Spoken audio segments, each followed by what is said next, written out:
podcast De Costas para a Plateia. De Costas para a Plateia é o podcast das boas pessoas, liderança, finanças, marketing, empreendedorismo, tecnologia, temas complexos abordados de forma simples e descontraída. Este podcast não existiria sem o apoio tão fundamental dos nossos patrocinadores. Já brindámos hoje, Quinta da Minhoteira. Saiba mais em quintadaminhoteira.pt. Consulting Marketing Analytics é pela To Be On. Sabe mais em 2b-on.com. Marcas e publicidades, Laserprint é a grande vantagem. Sabe mais em laserprint.pt. Fábrica Coffee Roasters, café de especialidade. Continua aqui a apoiar-nos sempre com um pacotinho de café aos nossos convidados. Sabe mais sobre o tema e sobre a marca em fabricacoffeeroasters.com. A gigante do material das duas rodas, Grande Polispor. Sabe mais em polispor.com/pt. Imigração tornada fácil, iGo Immigration. iGoimmigration.com. A Bibs Crew Coffee Palace, além de ser o espaço onde gravamos, é uma cafeteria de café de especialidade em Paço de Arcos. Visitem, uma vez que carinhosamente é a nossa casa. O Sapo é o nosso media partner. Acompanhe as novidades através do link dedicado ao nosso podcast. Está aqui o linkzinho. O host deste podcast é orgulhosamente vestido e calçado pela On Running Portugal. E por último, a gravação deste vídeo tem o apoio da GOP Eventos. Se vês os nossos episódios através do YouTube, aproveita e subscreve o nosso canal. Clica aqui no subscrever, no botãozinho aqui do YouTube e está atento às novidades em primeira mão. Bem-vindos a mais um episódio aqui do podcast de Costas para a Plateia. Estamos aqui na nossa temporada dedicada à saúde mental, aqui com a madrinha do projeto, nossa querida psicóloga Helena Paixão. E o nosso convidado de hoje é especialista em inteligência emocional, Paulo Moreira. Obrigado. Nosso público incrível. Obrigado pelas palmas. Não estava à espera. É incrível, não é? Porque nós gravamos, quem assiste estes episódios já sabe, nós gravamos aqui na Bibs Crew Coffee Palace em Paço de Arcos, muito obrigado desde já por isso, e gravamos com o espaço a laborar e, portanto, hoje temos bastante público. Não bateram palmas, é um facto, mas temos bastante público. Paulo, mas já ouvimos, não é bateram, mas já ouvimos. Muito bem-vindo, Paulo. Obrigado. Muito obrigado por teres aceito aqui o nosso convite. De hoje falarmos aqui um bocadinho de inteligência emocional, fazemos aqui a ligação à saúde mental. Eu gostava que começasses por te apresentar. Então, Paulo Moreira, não é? Já recebi palmas, por isso Exato. Melhor do que isto já não vou conseguir. Sou formado em Psicologia. Colegas, portanto. Colegas, portanto, não clínico. A minha área é cognição social e aplicada e cognitiva. Então faço investigação, leciono, mas grande parte do meu tempo é passado em organizações e a dar formação, e palestras, e a criar programas para aumentar a inteligência emocional, trabalhar a gestão de stress e gestão de conflitos. São os temas que eu mais trabalho. Escrevi 2 livros, Inteligência Emocional, o meu primeiro, Gerir Emoções, o segundo, agora está um terceiro no forno, sobre procrastinação. Ok, um tema também Muito importante. E andas a procrastinar ou a escrever o livro? Já está escrito. Muito Aliás, bem, isso era muito uma bem. guerra interna que eu não posso procrastinar enquanto escrevo um livro sobre procrastinação. É verdade, é verdade. Exatamente. E Eu era um acho que- contrassenso gigante. hein? E eu Paulo. aplicava as técnicas em mim. Eu acho que vai ser um top de vendas, porque de facto. Sabias que, não é o tema de hoje, mas sabias que há pouca literatura sobre isso? E em Portugal não existia nenhum livro escrito sobre o tema em português. Ok. Entretanto, foi publicado este ano, estamos a falar em 2024, e o meu livro está para ser lançado em janeiro, mas é um tema muito interessante. Aliás, eu escrevi o livro e a minha esposa dizia: estás a escrever um livro sobre mim? Mas sim, sou pai do Pedro, um menino de 2 anos e 7 meses, casado, e é isso. Gosto muito do que faço e tenho um grande objetivo, que é aumentar a literacia emocional em língua portuguesa, porque acho que somos iliterados no que toca às nossas emoções, ou pouco Completamente. literados, sim. Então, falar sobre este tema e falar não é só falar muito, é tentar falar bem. E falar bem não é saber falar, é saber do que falamos. Claro. E eu noto desde a literatura infantil-juvenil, desde que fui pai, estou a consumir mais, existem muitos mitos ainda a ser passados. Ou seja, estamos a ensinar a falar sobre emoções, mas não corretamente, ou não tão corretamente. Concordo. E a Helena está a fazer totalmente. assim. Sim, porque eu também sou mãe. E há alguns livros, eu às vezes estou a ler aos meus filhos e troco ali algumas coisas porque de facto aquilo não faz sentido. É como eu. É isso. E vamos tentar não ter que trocar. Então, Isso. agora até estamos a lançar, a minha empresa está agora a formar uma marca para criar produtos educativos Fantástico. para a família e crianças Muito necessário. fundamentados em evidência científica. Então este é o grande objetivo e é aquilo que eu tento fazer, pelo menos até enquanto cá estiver, é trabalhar nesse propósito. Fantástico. Muito bem, Paulo. Boa. Fantástico.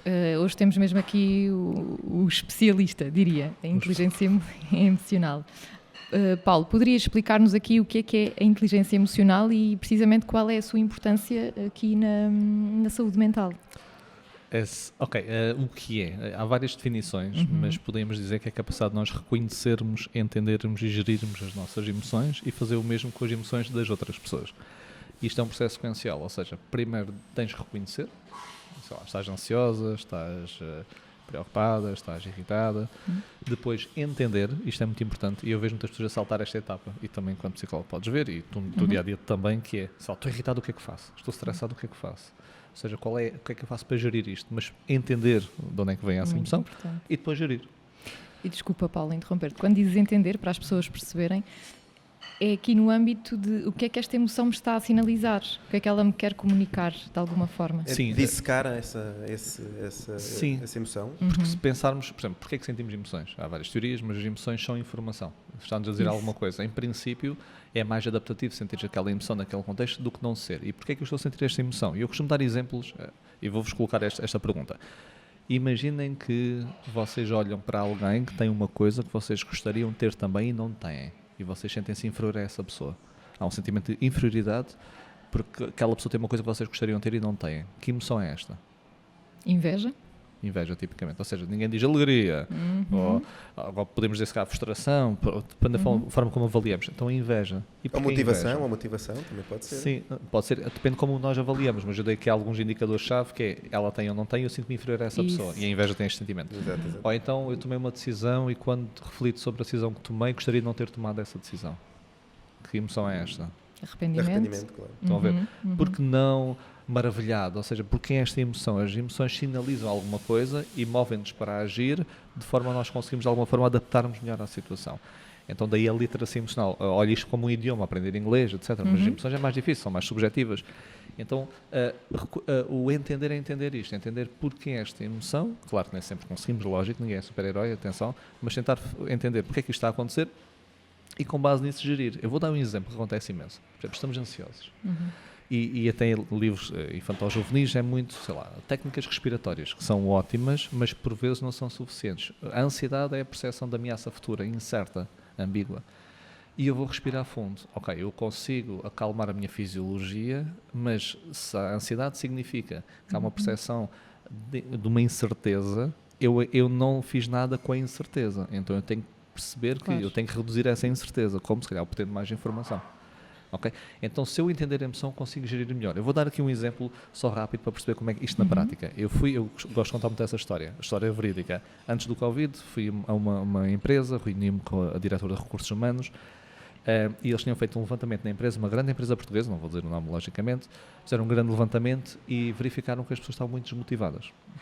Uma taxa de turnover elevada, não é? Pessoas a sair, muita empresa, desmotivadas, etc. Então o que é que elas pensaram? Elas fizeram um reconhecimento, ok? Um assessment, excelente, reconheceram desmotivação, passaram para o gerir. O tal reconhecer, entender e gerir.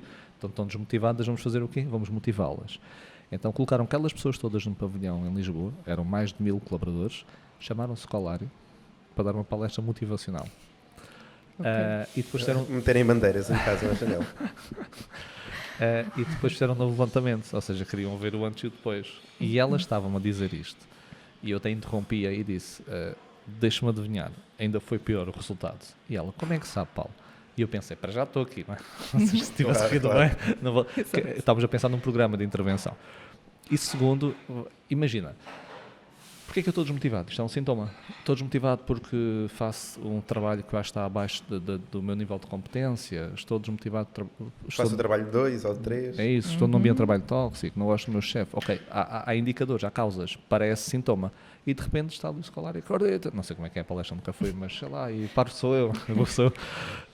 E eu ainda vou me sentir pior. Estás a brincar comigo, não reconheço as minhas verdadeiras necessidades e agora estou aqui, acredito em ti, etc. Então o entender é muito importante. Eu dou até o exemplo, imagina, dói-te a cabeça e perguntas a alguém, como é que eu paro esta dor de cabeça? E dão-te um comprimido. mas a causa é tu andas a dar cabeçadas na parede todos os dias. Então, se tu entenderes, a causa é muito mais fácil. E depois gerir. E fazer o mesmo com os outros. Então, olhar para vocês, tentar reconhecer, estão interessados, estão entediados. Vamos supor que vocês estão entediados. Eu vou falar e vocês estão assim. Eu entender, será que estou aqui a falar há muito tempo, estou muito monocórdio, o que é que está a acontecer? E gerir, se tiver monocórdio, diga, então aí, o que é que acham? Ou passa a palavra a vocês. Fazer esta dinâmica intra e interpessoal. Ou clique no botão das palmas também. Muito importante, Paulo. E ainda fazendo o link com aquilo que estavas a dizer dos livros infantis, que de facto tem muito que se lhe diga. Por exemplo, a emoção da raiva. Em muitos livros, o que é que dizem? Ok, vamos respirar. Primeiro que é uma má emoção, não é? Sim, exatamente. É uma emoção negativa e sabemos que não é. Sim. Não é? E depois passamos logo para o gerir. Vamos respirar para eliminar a raiva. Isso. Não é? E as crianças depois não aprendem o que é que esta raiva me está a indicar, não é? Isso. Porque é fonte de informação. Realmente é uma injustiça. Exatamente, não é? nem mais. Porque aí trabalhar sobre isso. É isso mesmo. Então, às vezes, há aqui lacunas que temos que preencher. E as emoções são informação. Exatamente. Porquê é que ela surge? É tal coisa. Porquê é que ela surge? Claro o que é que me sim. está a dizer? Agora, aprender isso é o desafio. Exato. Eu digo muitas vezes na minha prática clínica que às pessoas que acompanho que as emoções não são boas nem más, são emoções. É isso. Não é? Agora, por serem desconfortáveis, queremos livrar delas. Claro, é mesmo exato. que a dor dói-me uma coisa, dói-te a perna. Então vou não sei o quê. Não, porque é que está a doer a perna? Não é? Exatamente, nem mais, claro. E agora como é que tu fazias aqui, qual é que é a sua importância aqui na saúde mental e também como é que pode ajudar aqui a prevenir problemas de saúde mental? Há tantas ligações que até, e a literatura que assim o mostra, entre as emoções e a saúde mental. Para já, quando falamos em saúde mental, sabemos que hoje não é apenas a ausência de doença, não é? Antigamente achava-se que temos saúde é a ausência de doença. Ou seja, não tens patologias, não. É um florescer, é um bem-estar, é o trabalhar nisso. E não o conseguimos fazer sem trabalhar as nossas emoções. Então, se estás, imagina, diariamente a experienciar emoções desagradáveis, elas são informativas, mas se forem frequentes e muito intensas, começam a impactar a tua saúde mental. Ou aprenderes a trabalhar as emoções positivas, também a conseguires fazê-lo, a entender as tuas emoções. E, olha, vou dar um exemplo. Existe um pensamento sobre as emoções que é o normalizar. Por exemplo, a Helena, enquanto mãe, deve ter passado por isso. A minha esposa passou, que é, mas ela foi mãe e depois havia situações que ela achava que era a única a passar. É errado eu sentir-me isto, ou às vezes apetece-me, sei lá, jogar o bebê pela janela. Sara, eu sei que nunca disseste isso, mas será que tem algum problema, etc. E de repente 2, 3 mães começam a dizer o mesmo e só dizer isto, bem, o sentimento está lá, a situação é a mesma, vai acontecer. De repente, afinal, não sou eu que só penso assim. Chama-se a normalização, que outras pessoas sentem o mesmo que eu. Então, há estratégias cognitivas, de entendimento, de crenças, de comportamentais, tu se reconheceres bem as tuas emoções, saberes lidar com as mesmas, a tua saúde mental melhora. Então, há uma ligação diretíssima entre a saúde mental e as nossas emoções. E com base nisso que estás a dizer, Paulo, na autocompaixão, que é aqui uma ferramenta com a qual eu trabalho muito nas terapias de terceira geração, e um pilar da autocompaixão é a humanidade partilhada, a humanidade comum, e que é de facto muito transformadora nós percebermos que não somos os únicos a sentir aquilo, não é? Há outros. Portanto, não tem um problema. Exatamente, é muito transformador, sim, sem dúvida. Sim. Então, aqui, no fundo, de que forma é que consideras a prática da inteligência emocional que pode melhorar as relações interpessoais? Então, nós temos aqui esta vertente interpessoal, não é? A do reconhecer, entender e gerir as nossas emoções. Então, exemplo, eu entro em casa e não aplico esta vertente interpessoal, ou seja, não sou emocionalmente inteligente, digamos, nas minhas relações interpessoais. Então, entro em casa, acontece-nos isso. Tenho a esposa, o filho, o colega, seja o que for. O colega em casa é estranho, espero que não. Pode ser colega do filho da escola. Sim, estou aqui a brincar. Mas se eu não, por exemplo, entro e não reconheço como é que estão, está irritado, está frustrado, está triste, porque isso acontece, nós entramos, vemos, mas não observamos, muitos de nós. Então andamos, fazemos a nossa coisa e não percebemos o que é que a pessoa está a passar. Então é fazer este reconhecimento, depois entender, muitas vezes. Por vezes assumimos coisas. Eu gosto muito de uma pessoa, não sei se por exemplo Helena se conheces, mas é o Mark Brackett. O Mark Brackett é o presidente e fundador do Centro de Inteligência Emocional da Universidade de Yale. A Universidade de Yale tem um Centro de Inteligência Emocional. E o Mark Brackett diz uma coisa que é: devemos ser mais cientistas e menos juízes.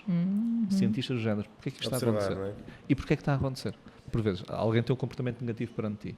E muitas vezes temos a tendência de associar isso ao traço da pessoa. A pessoa é desonesta, é má, fez propósito, uma intencionalidade negativa. Isto é sermos juízes. Não sabemos, mas decidi, fizeste propósito. mais cientistas. Ou seja, entender o que é que está a acontecer, e com base nisso saber gerir. E o saber gerir nem sempre é, como vocês sabem, é resolver o problema. Há aquela coisa de, aconteceu um trabalho, porquê é que não fazes aquilo? Às vezes é saber estar calado, é saber apenas escutar, é desafiante. Mas se nós formos trabalhando nestas competências, conseguimos melhorar os nossos relacionamentos. Isso, amorosos, profissionais. Sim, e isso que estás a dizer está agora aqui a surgir-me quando, por exemplo, imagina, é muito importante nós conseguirmos identificar as nossas necessidades para comunicá-las também aos outros, não é? Ou seja, imagina, eu estou com a necessidade de partilhar alguma coisa com alguém que estou a sentir, mas se eu não tenho a capacidade de expressar ao outro o que é que eu preciso, não é? Imagina, eu se calhar só preciso de ser escutada naquele dia, mas não comunico isso, porque não identifico, porque não... Ok. O outro se calhar vai-me apresentar uma solução e não é isso que eu preciso, depois vou ficar irritada, por exemplo, não é? É isso mesmo. Então é muito importante termos esta capacidade de reconhecer primeiro o que é que precisamos e expressar isto ao outro, não é, Paulo? Sim, isso é como na comunicação não violenta. Exato, que é, exato. Por exemplo, a pessoa diz assim, quero que me dês mais liberdade. E a pessoa diz, então, mas eu deixo de fazer o que tu queres, mas não é isso. Então diz lá o que é, às vezes nem a pessoa sabe. Sei lá, é mais liberdade. O que é mais liberdade para ti? O que é ter segundas, terças e quartas-feiras à noite, 1 hora para ti? É o quê? Então isso é muito importante. E outro exemplo que eu queria dar nas relações, isto aconteceu com um diretor de uma empresa que eu estava com ele. Ele achava que ser emocionalmente inteligente era ser estoico. E estoico é aquela pessoa que supostamente anula as emoções desconfortáveis, é super racional, super lógico, ok? Que aguenta tudo. Aguenta tudo, ou seja, é uma rocha, tipo um símbolo de segurança, e às vezes, logicamente, essa mensagem é uma mensagem de força, mas nem sempre. Ele deu-me um exemplo, que ele achava que tinha lidado muito bem com isto. Agora vejam bem o que é que vocês acham. Ele disse que a equipa tinha atingido o objetivo trimestral e ia ganhar prémio, supostamente. Não estava a lutar, foi muito esforço, horas dedicadas, extra, etc., para conseguir o prémio. Entretanto, a empresa teve que fazer uns ajustes e esses ajustes internos dos objetivos fez com que os critérios mudassem e não tivessem direito a prémio. E foi comunicado isso ao diretor. E o diretor, ele contaram-me, foi comunicar à equipa. E ele disse-me, nós nestas coisas é o que é, temos que olhar para a frente. Então eu cheguei lá e disse à malta, reuni e disse, olha, nós íamos ter o prémio, não vamos ter, houve aqui umas alterações, próximo trimestre é tentar novamente. Agora imagina que tu és um elemento da equipa, a dedicar horas. Andar a dar ao cabedal. Dar ao cabedal. O que é que passa? Tu tens um diretor que não se interessa, não te defende. Mais ao chegar lá e dar um murro na mesa e dizer assim, pá, é inadmissível isto, etc. Não sei o quê. E depois sim, pensar agora para o próximo, não sei o quê. E eu percebo que vocês estão super frustrados, eu estou irritado com isto. Ou seja, é completamente diferente. Mesmo que não tivesse, não é? E mesmo não tivesse, mas é verdade, é ligarmos à mas pelo menos pessoa. mostrar que lutou pela equipa. Claro que se a pessoa estiver só a ruminar e a falar dias e dias sobre isso, também passa a mensagem que a pessoa não se consegue gerir e controlar, claro. É porque isto é um processo, um equilíbrio. Único, quase. Mas as emoções, como comunicamos as necessidades, as nossas emoções, como ouvimos o outro, isto é um processo que vai dar resultados nos nossos relacionamentos. Absolutamente. Sim. Muito fixe. Olha, como é que nós no dia-a-dia podemos desenvolver a nossa inteligência emocional? Se podes partilhar connosco aqui algumas técnicas práticas. Olha, posso dar uma estrutura de como desenvolver e o primeiro objetivo é saber o que queremos desenvolver. Porque é uma pergunta que fazem muito. Como é que eu aumento a minha inteligência emocional? Isto é tipo um guarda-chuva. O que é que tu queres realmente? Mas queres aprender mais sobre ti? A autoconsciência? Queres aprender a gerir melhor o teu stress? Queres, sei lá, induzir mais emoções positivas? Queres aprender a ler melhor as outras pessoas, as tais necessidades? Queres comunicar melhor, ser mais assertivo? É o quê? Porque é um grande umbrella, um grande guarda-chuva. Então primeiro define-nos. Depois, eu gosto muito de medir as coisas, porque isto é subjetivo, mas tentar dar mais objetividade. Como é que tu sabes que evoluíste ou não na competência que estás a trabalhar? Tens de ter um ponto de partida. E nem que seja uma escala, imagina, de 1 a 10... Imagina que tu queres controlar as tuas explosões emocionais. Exemplo, de 1 a 10, o quanto é que eu explodo em média? 1 a 10 de intensidade ou frequência. E dás um número. Esse é o primeiro objetivo. Então, definir o que queres e o teu ponto de partida. Depois, aprender uma competência. Isto parece que é o que é mais difícil, porque quem está de fora, mas é o mais simples, porque nós temos livros, nós temos cursos, nós temos tanta coisa. Temos criatividade, não é? Sim, mas há tanta coisa. Há N ferramentas, é escolher uma que eu acho que é mais adequada, que é útil para aquilo que eu quero e pôr em prática. Isto é o terceiro ponto. Eu digo que é a aprendizagem formal e informal. É assim que eu faço nos meus programas. O que é o formal e informal? O formal é quando a coisa acontece. Então imagina, eu aprendo uma técnica respiratória. Vou dar uma coisa simples. Respirar fundo e dar 5 segundos antes de responder, para esfriar ali aquele comportamento. E acontece uma coisa que me faz explodir e eu vou tentar aplicar a técnica. Claro que em 10 vezes, ao início, 9 não consigo e 8. É normal. Claro. Mas supostamente vai diminuindo. E vou conseguindo mais. Então isto é o formal. E depois o informal é o quê? O informal é no fim do dia, eu faço uma reflexão sobre o que aconteceu e as situações onde eu explodi, pensar como é que eu poderia ter feito de forma diferente e focar aqui um pouco a memória, ok? Reconstruir a memória. E se eu fizer isto periodicamente, diariamente, ao fim de algumas semanas vou vendo resultados. E então entra o quarto critério. Então nós temos primeiro o que nós queremos fazer e a medição. Segundo, a competência que escolhemos. Terceiro, prática formal e informal. E a quarta é a reflexão sobre o processo. Imagina, ao fim do mês eu vou refletir e vou ver se houve ou não uma evolução. Para integrares também melhor, talvez. E para perceber, está a fazer sentido, não está, eu estou melhor ou não. E depois Claro. existem, se quiserem ter aqui a objetividade, 3 critérios que eu utilizo. Porque, por exemplo, acontece-me imenso, alguém chega, nós estamos a trabalhar e a pessoa diz ao fim do mês ou 2: "Ó Paulo, tive uma explosão lá em casa, foi mesmo feio, isto não está a resultar."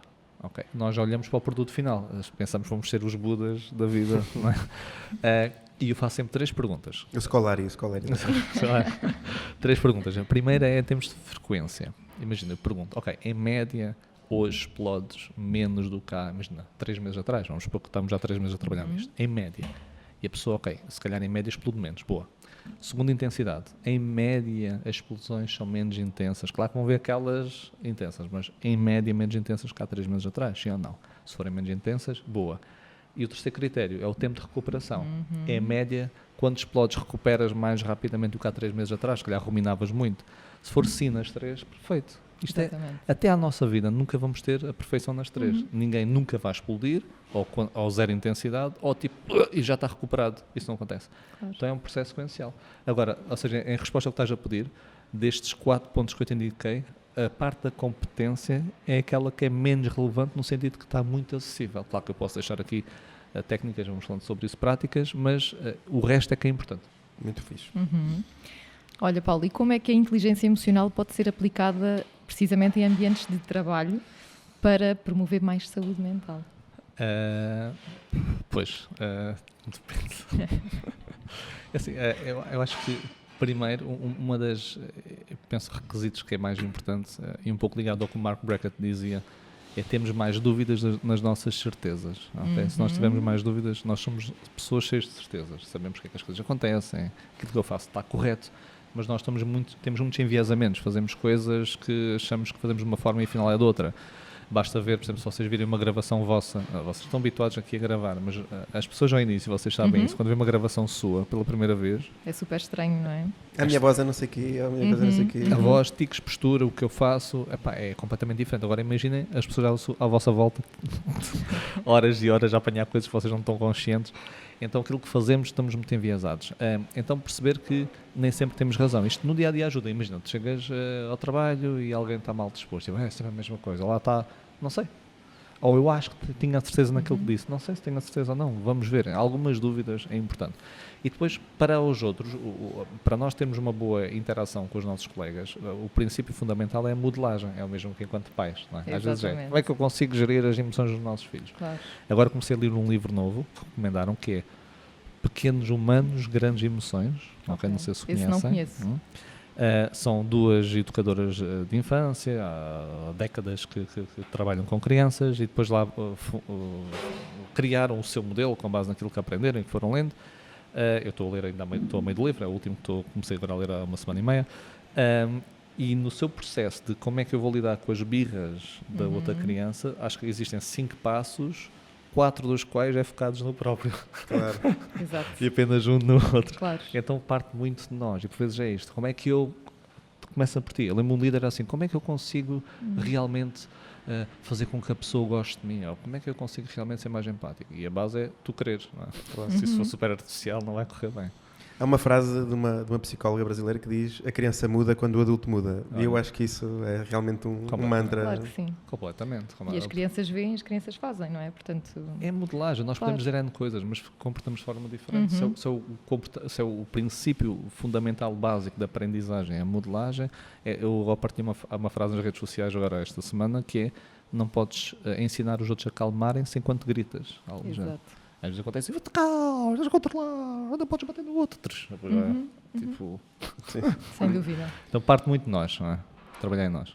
Absolutamente. E o papel dos líderes aqui na promoção da inteligência emocional e também na saúde mental? Achas que é fundamental ou achas que mesmo líderes desalinhados dão origem a boas equipas? Olha, todos nós, eu vi um meme, gosto muito do humor, um meme que era, vocês já viram, já vi variações, mas que era alguém vender um carro e diz, olha, este carro cabem 5 pessoas sem problemas. E a pessoa responde, mas eu não conheço 5 pessoas sem problemas. Muito Pronto, bom. então não há líderes perfeitos. Posto isso, existe um conceito, não sei se conheces, tu se calhar podes conhecer mais dentro dessas áreas, agora é ao contrário, que é o líder dissonante e ressonante. Sim, sim. Então, Aliás, não... o João fala nisso sobre isso no livro que dele. lancei, sim. É? Sim, sim. Qual é o livro? Chama-se liderar de costas para a plateia. Tem a ver, ok. Depois eu vou-te arranjar um exemplar aqui Sim, no final sim. da gravação. Estou curioso, gosto dessas temáticas também, trabalho com organizações. Então tu sabes que o ressonante está em consonância com a equipa, em ressonância com a equipa, e dissonante em dissonância, e vários estilos. E houve um estudo feito por investigadores, não sei se conheces esse estudo, em que eles pegaram vários participantes, colocaram naquelas máquinas de ressonância magnética funcional para ver a atividade cerebral. Qual é que era a área do cérebro que ficava mais ativa, não é? Sim, e depois pediram aos participantes para pensar em situações onde tiveram experiências com líderes ou dissonantes ou ressonantes. Vamos pôr os maus líderes e bons líderes. E o que é que eles juntaram? 3 grandes descobertas. Uma delas era as áreas do cérebro ligadas à empatia diminuíram quando pensaram no líder dissonante, no mau líder. Então nós temos a tendência a ficar menos empáticos. Depois, a região do cérebro associada a emoções mais positivas também houve uma diminuição da atividade. Então nós temos mais dificuldade em experienciar emoções positivas quando estamos na presença do mau líder, entre aspas. Estou aqui por entre aspas, Claro. quem estiver a ouvir tem que aspas no ar. Mau líder, isto é subjetivo. E terceiro, as áreas associadas ao pensamento lógico diminuíram na atividade. Ou seja, eu fico, e há outros estudos que mostram isso, eu falho mais nas minhas tarefas. Eu não fico tão bom nas minhas tarefas, ou seja, Claro. práticas, pragmáticas, técnicas. Então, Isso provavelmente deverá estar envolvido o medo, uma pessoa tem medo Claro. de ouvir o líder, Eu tem ia medo de falhar, referir tem medo de várias provavelmente coisas, não é? isso. Agora imagina, falhas Medo, mais, ansiedade, o córtex pré-frontal desliga. fica não é? mais inibido. Então imagina, Claro. ou seja, um mau líder, vamos colocar assim, que está em dissonância com a equipa, eu sou uma pessoa que falho mais naquilo que faço, logo depois confio menos em mim e o líder tem uma visão mais negativa de mim, experiencio menos emoções positivas, logo afeta a saúde mental e fico menos empático, conecto menos com os meus Uma bola colegas. de neve, não é? Enorme. Então, uma ligação brutal. E como tu sabes também muito bem nessa parte de liderança, eu até quando faço programas junto às empresas, eu tento que haja sempre uma verticalidade. Claro que há programas para líderes, outros para os liderados. Mas há alguma verticalidade. Porque imagina, se eu começo a trabalhar no núcleo, middle manager, por exemplo, e o líder acima não trabalha estas competências, ou não quer saber disto, o efeito... Está logo, Claro. está logo. Está A base está comprometido. podre logo. Tá, não é? eu olho para cima, então, mas ele não replica Sem isto e dúvida. eu vou estar aqui a esforçar-me. Então, isto tem que começar, é o top-down, né? De cima para baixo e trabalhar, sim, a liderança é muito importante. Não, por isso é que muitas vezes nós temos aquela... Muitas pessoas dizem, mas o líder é só um e a equipa são 22.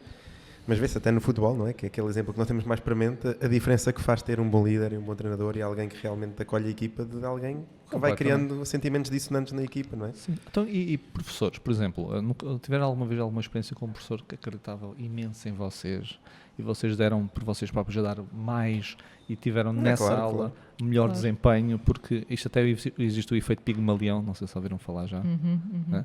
O efeito Pigmalião são expectativas, as expectativas e as profecias autorrealizáveis, que é, isto é um efeito que tem vindo a estudar já, começou com professores, imagina, tens alguém que gosta de ti, confia em ti, à partida.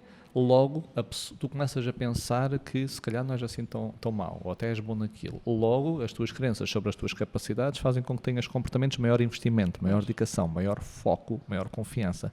E por si só levas a melhores resultados que vão reforçar a ideia que a pessoa tinha primária de ti, enquanto o aluno ou bom colaborador, que vai, então isto é um efeito de bola de neve, mas positivo. Exatamente. Então, se tu à partida olhares para as pessoas e pensares no melhor delas e que elas são capazes de imenso, isto tende a ser mais autorrealizável do que à partida não acreditares. Então o líder tem um papel fundamental nisso. E um professor tem uma sala de aula com 20 ou 30 pessoas à frente.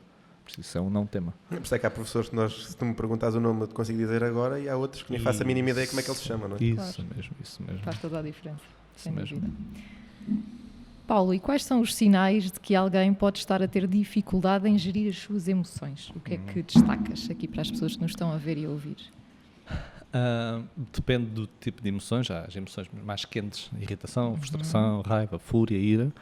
tu aí vês claramente na fisiologia mais tremida da pessoa e no seu comportamento, embora a pessoa possa também fazer mais comportamentos de implosão, não é? A pessoa possa mais reprimir, mas tipicamente vês a forma como trata os outros, como o seu tom de voz, a sua linguagem não verbal. Depois existem comportamentos, digamos, emoções mais frias, como o medo, a ansiedade, a preocupação, pode levar muitas vezes a comportamentos mais de fuga, evitamento e não investimento nas coisas e menos confiança nas suas capacidades. Mas é apenas a parte observável, ok? Por exemplo, falando no medo, nós temos a cobardia é considerada não agir por causa do medo, não é?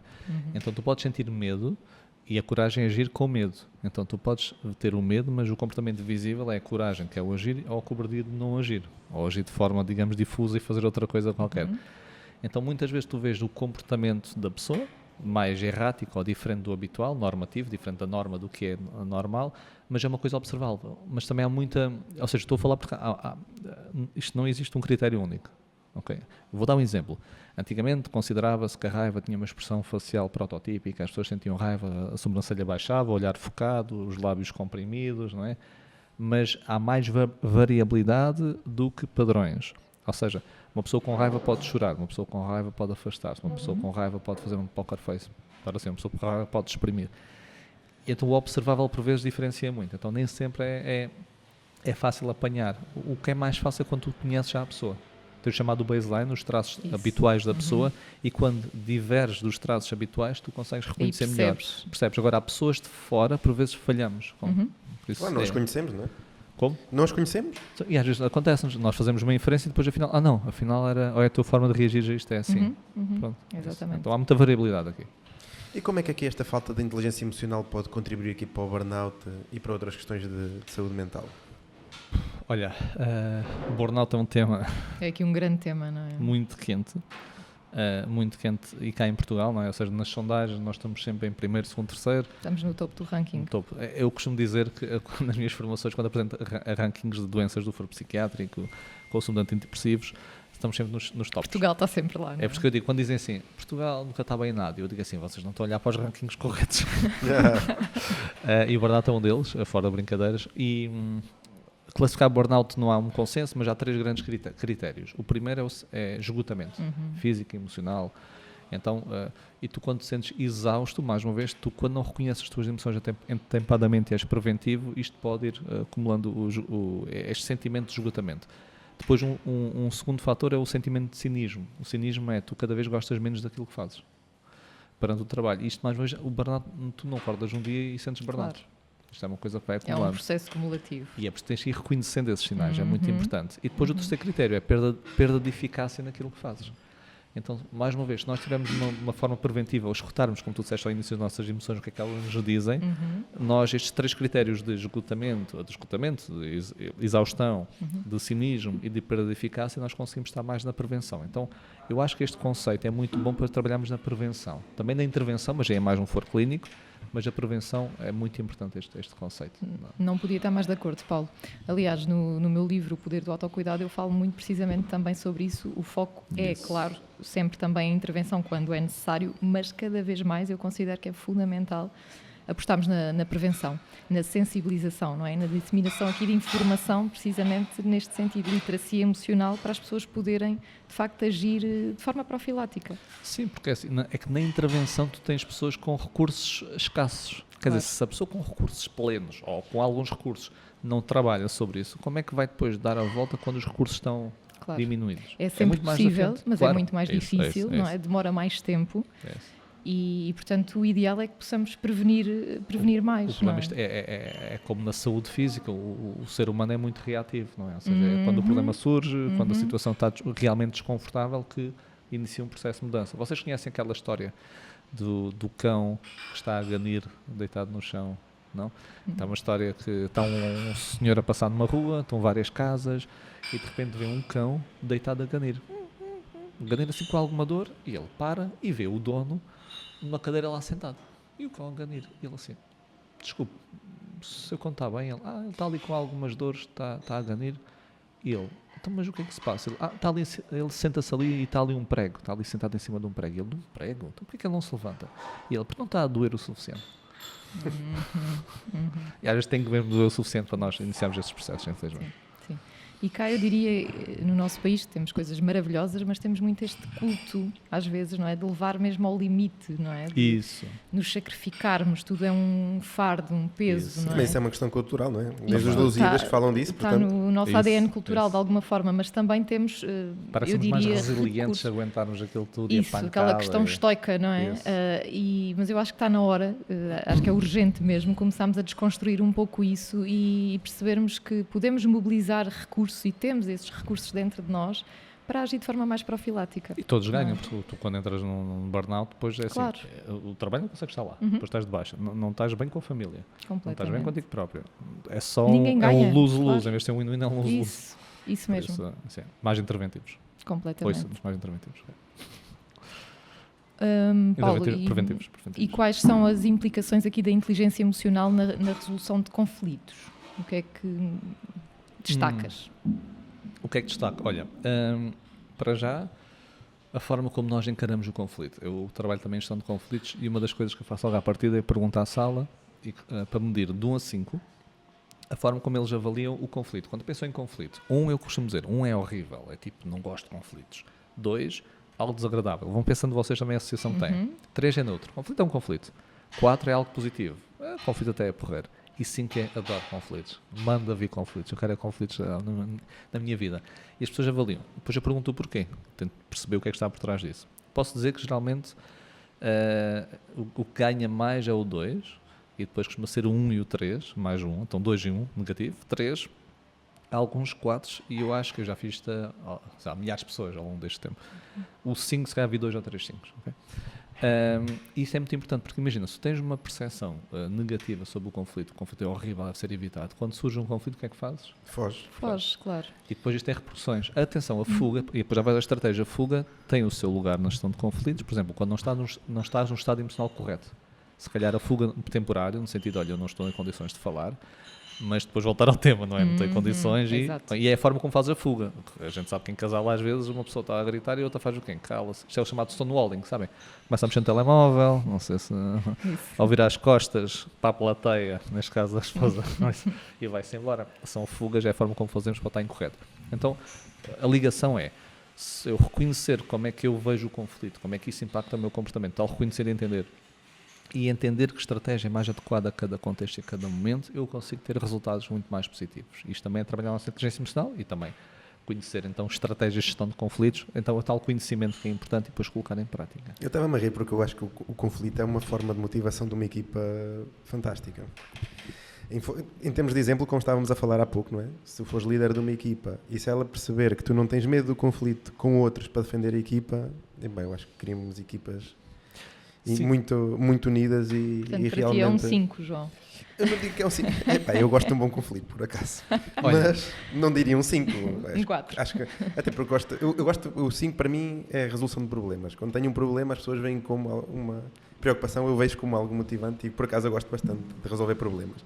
Mas o conflito, vejo um 4, mas bem utilizado, eu acho que é uma boa ferramenta de motivação e também de melhoria do sentimento interno da equipa, da gestão daquela cola que une a equipa, portanto acho que é uma Houve coisa... um estudo que fizeram, analisaram vários departamentos de empresas e avaliaram, eu não sei se foi a frequência ou a intensidade de conflitos, acho que foi a frequência, então, quantos conflitos é que eram reportados até ao fim do ano e a produtividade desses departamentos.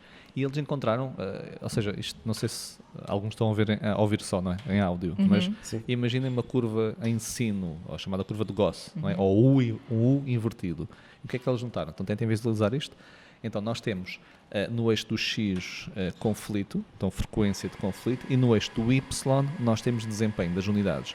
Então o que é que eles detectaram? Este U, não é? Este U invertido, este sino. Então, quando existe pouco conflito ou nenhum reportado, o desempenho é medíocre, é baixo.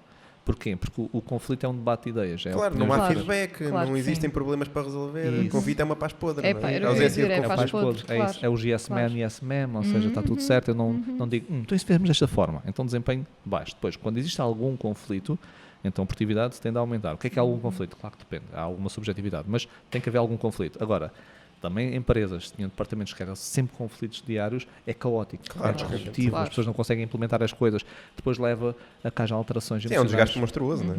E há dois tipos de conflitos, só para isto, não estamos a falar sobre conflitos, mas o chamado cognitivo e afetivo. E o cognitivo tem a ver com a tarefa, tem a ver com o debate de ideias. Por exemplo, olha, eu acho que devíamos fazer isto desta forma no podcast. Imagina, dizes assim à Helena, e a Helena, não, João, eu acho que desta forma fica melhor. E vocês enriquecem a ideia. Qual é o problema? Ainda há bocado estivemos a Ainda há falar sobre bocado- isso por acaso. exatamente. Agora, qual é o problema? Imagina que vocês estão em conflito, o debate continua e não conseguem arranjar um consenso. Por vezes passa do conflito cognitivo para o chamado afetivo. Eu não gosto do termo, mas conflito afetivo tem a ver com as tensões interpessoais. É quando tu chegas a um ponto e dizes, opa, Helena, já me chata, não percebes nada disto, etc.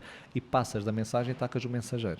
E acontece muitas vezes. Aliás, hoje em dia, o grande problema da nossa sociedade, eu acho que é essa polarização e realmente o Tu facto vês das nos pessoas não debates. conseguirem conversar Sem e dúvida. extremeiarem. Tu vês uns debates políticos, estão em conflito, mas não é o cognitivo, não é da tarefa, é Exatamente. o ataque à Não, pessoa. às tantas são Isso. os egos de cada É um, isso não é? mesmo. Egos feridos que estão ali em debate.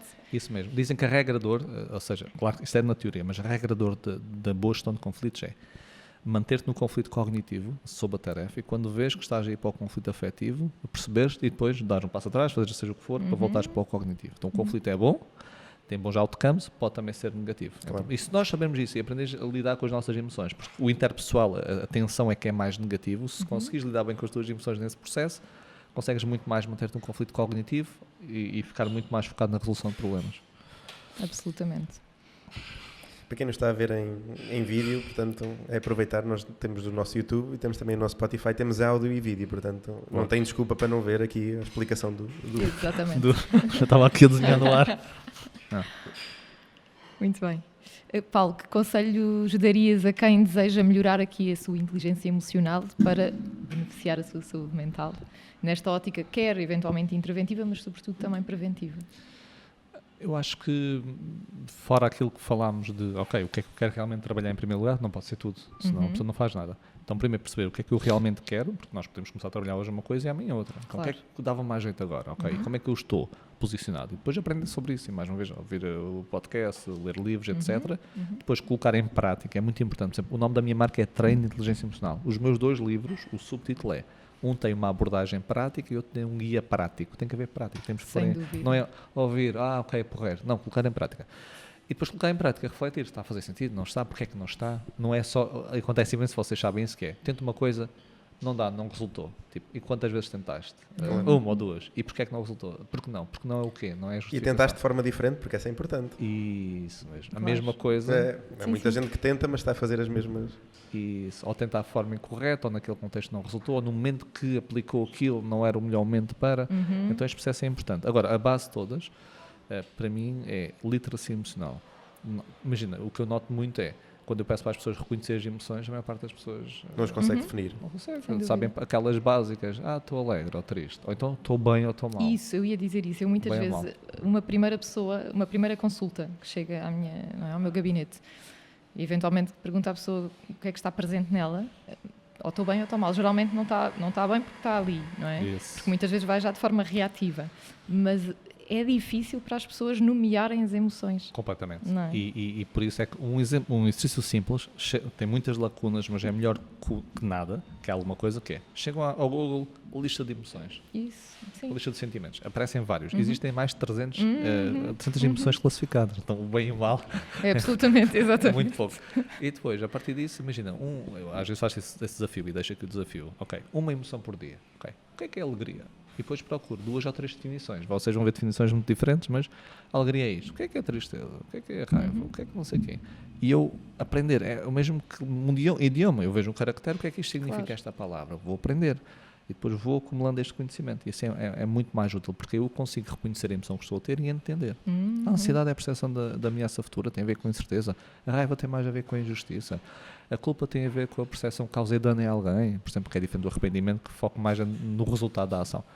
Então, perceber isto dá-me muita informação. Então, deixa essa recomendação Exatamente. prática. E aí sim depois passarmos para o passo de gerir, não é? Isso. Portanto, não queremos pular etapas. Sim, agora, claro, atenção, que podemos gerir à mesma. Estou irritado Claro, ou ansioso, claro que eu claro. posso tentar mitigar o efeito. Dói-me a cabeça, claro que eu posso tomar um comprimido. Claro. Agora, se calhar convém ver depois se isto, onde é O que que é isto que vem. sinaliza? É isso, ou se isto é repetido, o que é que está a acontecer, ou quando é que se repete, ou com quem é que se repete, ou que pensamentos é que levam a que isto se repita.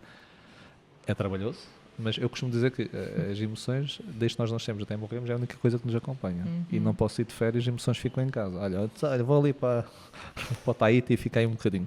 Claro que às vezes as situações de fora, esses estímulos, podem fazer com que eu pense outras coisas, mas se nós passamos o resto da nossa vida connosco e não nos conhecemos, para mim é assustador. Acho que merece esse investimento. Eu concordo totalmente contigo, Paulo. A parte da literacia emocional, a par do autoconhecimento, que andam de mãos dadas, não é? São aqui mesmo cruciais para a nossa saúde física, mental, para a nossa convivência com o mundo, não é? Na realidade. Aliás, só para fechar esse ponto que estavas a dizer, eu tive uma professora do meu doutoramento, que é a Alexandra Martins, do ISCTE. Ela fez uma meta-análise. Eles agrupam vários estudos para ver relações, e ela estava à procura da relação entre inteligência emocional e saúde física, saúde mental e saúde chamada psicossomática. Tem aqui alguns termos diferentes. E encontrou uma correlação, ou seja, não é num estudo, são estudos, têm vindo a ser publicados, uma correlação muito forte entre inteligência emocional e saúde mental e saúde psicossomática, a ver com aqueles sintomas físicos. Menos física, menos correlação com a saúde física propriamente dita. Então é muito importante trabalhar nestes temas para... Agora, logicamente, eu entrevistei no meu podcast e perguntei, isto é uma correlação, ou seja, não significa causalidade, não é? Ok, se eu trabalho isto, automaticamente isto melhora. Claro. Mas há várias potenciais causas e seja como for, só temos a ganhar com isto. Absolutamente. Não há uma contraindicação como medicamento. Contraindicação, podes? Não há. A contraindicação é tens de dedicar mais tempo. Mas, eu digo muitas vezes, não há atalhos nisto do autoconhecimento, não é? E também não há fórmulas mágicas, mas cada um de nós pode encontrar a sua própria fórmula de sucesso. Sim. Não é? Mas tens que investir tempo. Eu gosto de histórias. Há outra história que eu ouvi que era, estavam só a tocar música numa rua, aqueles tocam música assim na rua para ganhar aqui umas moedinhas, e passa um senhor e diz assim, olha, sempre gostei de música e gostaria de um dia tocar um instrumento, mas eu trabalhava imenso, e agora reformei-me cedo, por isso eu gostaria de aprender aqui a tocar uma musiquinha e tal. Quando é que acha? Ele estava a tocar violino. Quanto tempo é que acha que demora a aprender a tocar assim umas músicas que você está a tocar? E ele, o senhor, se calhar ao fim de 5 anos, com uma prática assim diária, você consegue tocar umas boas músicas. Ele, 5 anos? Mas daqui a 5 anos eu vou ter 65 anos. E ele responde, e se você não aprender a tocar, daqui a 5 anos vai ter que idade? O tempo passa, mas o que é que fazemos com ela que é diferente? Isso, completamente. Uma excelente reflexão. Aqui quase a terminarmos. É verdade, estamos aqui quase no fim. Este episódio aqui é gravado no Natal, portanto desde já um excelente Natal aqui aos nossos ouvintes. Um Feliz Natal para todos. E alguns conselhos aqui da inteligência emocional aqui para esta altura do Natal, que muitas vezes há muitas famílias que acabam por entrar em conflito, não é? As relações acabam por ter aqui muito conflito. Algum conselho específico natalino que queiras dar aqui aos nossos ouvintes? Uma ferramenta não mágica, mas que possa fazer aqui a diferença. Olha, eu costumo usar o diagrama de investimento emocional, que é nós analisarmos o quanto é que eu vou investir nisto. Ou seja, há pessoas que fogem de todas as situações. Imagina, há pessoas que eu prefiro não convidar aquele familiar, ou eu não vou participar, eu vou estar escondido ali no canto. E há aquelas que vão a todas, vão se estressar, vão se chatear, vão se consumir todas. E o diagrama é uma avaliação de o quanto é que isto é importante para mim. Ou seja, isto é importante para mim, é uma reflexão no diagrama. Esta pessoa impacta-me realmente no dia-a-dia, ou seja, eu vou vê-la amanhã, ou se vou lá amanhã esta pessoa tem realmente impacto na minha vida, ou é mais quase um conhecido. Ou seja, eu avaliar um pouco sobre essas situações, porque por vezes nós damos muito ênfase às coisas. Vou dar um exemplo prático. Imagina que temos um primo que tem conversas que mexem connosco, quanto aos nossos valores, e eu fico sempre, mexo muito, mas é um primo que eu só vejo no Natal e na Páscoa. É refletir, eu vou estar com ele amanhã, no dia seguinte. Não, isto realmente é mesmo importante para mim? Não. Então se calhar não devo investir tanto tempo, não, okay? Esta é uma forma mais preventiva de entrar na situação. E depois temos outras reflexões, que pode ser a questão de sermos mais cientistas, porque é que ele é assim, se calhar foi assim que foi educado, porque quanto mais certezas, tais certezas que temos, pior é. Então mais dúvidas gera mais empatia, sermos mais cientistas, somos mais empáticos do que sermos juízes, e pensar se realmente vale a pena investir naquela situação, pensar de forma mais macro, é um Natal, passamos bem, nunca vemos estas pessoas há muito tempo, cada um é como é. Se refletimos mais disto, e porquê é que é importante? Porque quando nós estamos a experienciar uma emoção desagradável, nós estamos envolvidos na emoção. E quando nós começamos a observar-nos com aquela emoção, é chamado de efeito observador, a emoção tem menos poder sobre nós. Tu não consegues estar a observar-te estando envolvido totalmente na emoção. Então, se eu me observar enquanto isto está a acontecer, consigo distanciar mais e ter um comportamento mais benéfico, do que estar mesmo mergulhado. Nós vemos por vezes, acontece na minha família também. Os natais tentamos juntar montes de pessoas, eu vejo às vezes de fora, como é que é possível? A pessoa está ali consumida. distanciar. Pá. Ok. Sim. Não há um conselho É um mágico, é esse, bocadinho mas há algumas a reflexões. difusão, não é? Como não é? A fusão cognitiva é confundirmos com os pensamentos, acharmos que eles são Isso. reais e, portanto, tudo e impacta nas nossas emoções e é uma bola de neve.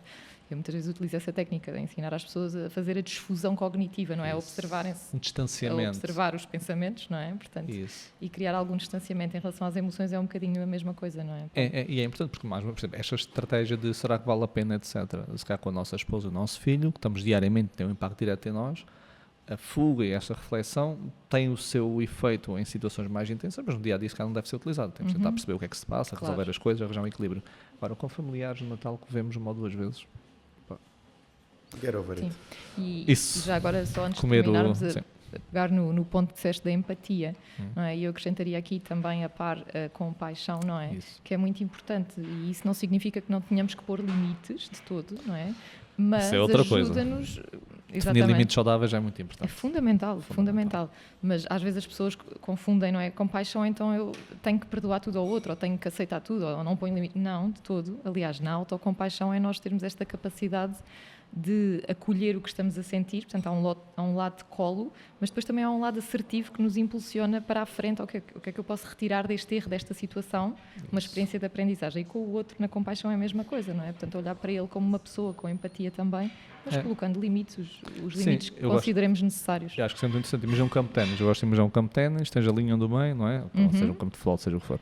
E tu, por exemplo, há pessoas que este campo é todo meu, ou seja, não vou deixar a pessoa fazer nada. Se ela diz uma coisa que eu não gosto, isto é meu. Não, é tipo, ok, ela tem as suas coisas, eu tenho as minhas. Onde é que está o meu limite? Ou seja, Isso. até que ponto eu vou deixá-la falar, fluir, etc. Mas qual é o ponto que eu digo, não, isto já não vou admitir, ou isto basta, ou isto vou-me afastar. E temos de definir esses limites Não é mais. e ter essa autocompaixão e empatia no campo de ténis da outra pessoa, da outra parte, e no nosso, muito bem Exatamente. estabelecido. Isso. Nem mais. Boa. Muito bem. Bem, então estamos mesmo aqui na última Estamos a pergunta. terminar, não é, João? Que é o nosso momento de superpoder. Ixi. Se pudesses ter um superpoder fora do normal, qual é que tu escolhias e como é que o utilizarias? Ok. Não Mas, estavas à espera desta pergunta. mas imagina, aquelas coisas de voar e não sei o Vale quê. tudo, aqui vale tudo, vale tudo. Olha, um superpoder, mas isto é um pouco manipulativo, mas que eu acho que é das coisas mais poderosas, é tipo uma varinha, não precisa ser uma varinha, Eu pode já ser uma tenho, coisa mais eu acho que pequenina. disse isso quando fui aqui entrevistada pelo João. E induzir um estado emocional a quem quisesse, porque as emoções alteram a nossa percepção e o comportamento. Imagina, tu estás aqui, induz-te fúria, tu de repente vai tudo atrás, ou seja, eu consigo jogar contigo. Se eu induzir, mas estás a mandar uma mensagem, fúria, tu, eu odeio, não sei o que, eu mato, e de repente assim, induz-te amor, de repente, ai, bastante, ou compaixão, de repente já. Então, se tu conseguisses induzir emoções nas pessoas e a sua intensidade, tinhas todo o poder, mas também um pouco manipulativo, passando bem. Mas, ou seja, era um forte superpoder, poucas pessoas às vezes pensam, era poderosíssimo, mas também era um pouco manipulativo, ou seja, na prática não gostaria de utilizar. Se calhar utilizava às vezes, sendo honesto. De vez em quando. Não é? Eu, se Acho que calhar. todos Mas o gostaríamos um público bocadinho era de muito vez em fácil, quando. não é? Olha, se fosse substituís o escolar e era fácil aquela malta lá Motivação. Já está. Vá. disparar. Mas sim, ou seja, isto era um superpoder. De resto, olha, quando era miúdo sempre gostava, quando eu os super-heróis, voar, da parte da liberdade geográfica, a liberdade total e ver as coisas de outra perspectiva. Por isso, voar, mais tradicional, e induzir emoções, mais deve ver com a minha Voar área. e pelo meio espalhando amor. Tipo, Cupido, olha o Cupido. Ser o Cupido, não pensar nisso. Ok. Muito fixe. Olha, não sei se queres deixar aqui uma mensagem final aqui aos nossos ouvintes. Eu ultimamente tenho dito algo que acho que é importante, que é temos de ser mais amigos das nossas emoções. Nós damos muita porrada nas nossas emoções, nas desconfortáveis, não é? E por consequência em nós próprios. E não é? porque elas estão cá dentro. Claro. Outra, agora, mais ou menos gosto destas frases e ideias. Outra que eu vi era um senhor que estava numa igreja a ouvir um sermão, e o que o padre disse: tratem os vossos vizinhos como se tratam, amem os vossos vizinhos como amam-se a vocês próprios. Foi a mensagem. E a pessoa ouviu aquilo, ok, amar os outros, os meus vizinhos como amo a mim próprio. Ele chega a casa, estaciona o carro, o vizinho estaciona o carro ao lado, ao mesmo tempo, por acaso, e o vizinho, bom dia. E ele vira-se: bom dia, seu idiota, não vales nada. Ou seja, então há Incrível. pessoas que se amam muito pouco. Então, olha, Exatamente. autocompaixão, autocuidado. Exatamente. Então, temos de ser mais Fantástico amigos de nós exemplo. próprios e das nossas emoções, as coisas correm melhor. Ok. Não Eu tratar acho como que- inimigas, elas estão cá para ajudar. Exatamente. E eu acho que fechamos aqui mesmo em grande para quem nos está a ver e a ouvir com este exemplo que o Paulo deu. Convido-os a refletir sobre isso, como é que costumam tratar-se vocês próprios. Isso. Olhem, daqui da minha parte, muito obrigado, Paulo, por teres aceito aqui o convite. Foi um Aqui prazer. a Leninha por estar aqui comigo de forma mensal, aqui a espalhar a literacia sobre a saúde mental. Acho que tem sido muito importante. É um Para nós gosto. tem sido fantástico pegarem vários temas e relacioná-los com esta temática e ver tantas áreas realmente da nossa vida que influenciam a saúde mental e Completamente. que infelizmente no nosso país ainda é tão negligenciada. Aqui aos nossos ouvintes por estarem desse lado, por irem dando feedback, por apoiarem aqui o projeto From Regular Human to Alpha Iron Man. E portanto, muito obrigado, Paulo, Foi um obrigado, Helena. Obrigada. E obrigado a todos e um Feliz João, Natal. obrigada, Paulo. Obrigado. Foi Feliz um Natal. gosto Obrigado, ter tá aqui bem. esta conversa Bem. contigo. João Helena, obrigado. E a Feliz todos, Natal. muito obrigado. Feliz Natal. Com alguns docinhos, mas não muitos. Tá bem? Pois é, caros amigos, chegámos aqui ao fim de mais um episódio do podcast de Costas para a Plateia. Não fiquem tristes, brevemente há mais. Se por acaso ainda não seguem o projeto no Instagram, sigam, está aqui nos comentários aqui deste episódio.